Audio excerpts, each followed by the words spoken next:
The Rugby World Cup has a great history when it comes to creating superstars. And in the opening game, Fiji's Nemani Nadolo introduced himself to the world with an all-action display against the hosts. Oh, it was unbelievable. I mean, I'll never forget when we were warming up, and you just see, a sea of people in the stadium, and that was unbelievable. And it just sort of dawned on me then that I'm here, and to play 80 minutes and against a tough England team, and I thought that we held our own. I thought it was awesome, awesome experience, and still have flashbacks of it in my head every now and again. Vola with the cross kick. Nadolo against Watson.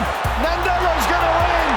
There was only ever one winner there. Got that ball off the crossfield kick from what I can remember, and Watson was there, and the ball placed neatly in my hands, and it was well executed plan that we had, and it worked well, and it was awesome to get a try.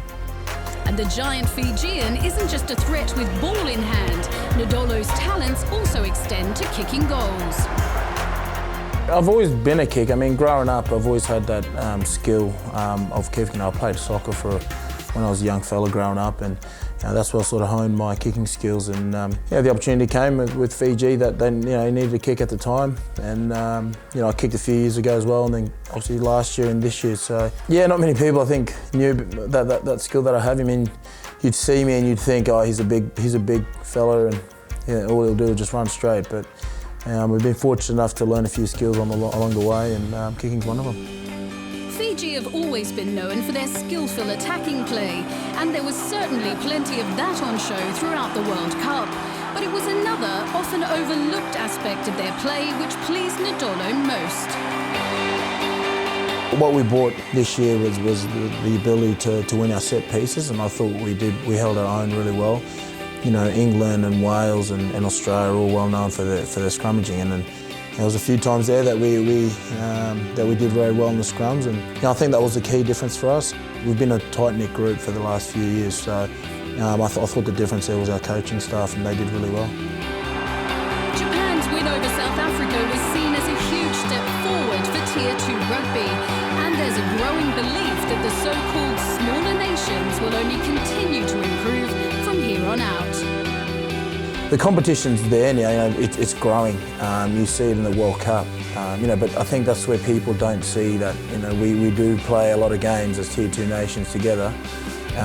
You sort of get a gauge of that when you're watching World Cup, and you're like, where did Japan come from? Or, where did Romania or Georgia come from? They've always been good teams, playing when we're playing within the Tier 2 countries. But the competition's there, it's evolving, and 15 years ago, that probably wouldn't have been the case. You'd always know that the Tier 2 nations will be the ones that be getting beaten all the time. But now you've got to watch out, and we're making some headways, and we're earning a bit of respect along the way.